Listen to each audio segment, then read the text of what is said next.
မာရာมีสองขาမာရာမှာရှည်နှစ်ချောင်းရှိတယ်ပေါ့နော်ချင်းမိတ်ဆွေတို့နောက်တစ်ခုကဖူဖူมีสีขาကြောင်လေးကိုပြောတာပေါ့နော်ဖူဖူမှာခြေ၄ချောင်းရှိပါတယ်နောက်ပြီးတော့သူတို့စခိုင်းပြီနော်တကယ်ချင်းနှစ်ယောက်လာတွေ့တာပေါ့မာရာผาဖူဖူမဟာနာလီမာရာကြောင်ဖူဖူလေးကိုနာလီစီကိုခေါ်သွားတယ်လို့အဓိပ္ပာယ်ရပါတယ်ခင်ဗျာနော်ကျွန်တော်ဖြည်းဖြည်းချင်းနဲ့ချင်းလေးကျွန်တော်ပြောပြပေးတာပဲဖြစ်ပါတယ်နော်ချင်းမိတ်ဆွေတို့နော်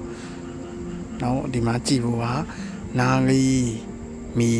ယာဒီနာလီထားခါဖူဖူขาဖူဖူဒူဒီဒါတွေကအားလုံးသိပြီဖြစ်မှာပါเนาะနာလီစီမစီကောင်းရှိတယ်ပေါ့เนาะနောက်ဗီဒီယိုတစ်ခုမှတွေ့ကြမယ်ခင်ဗျ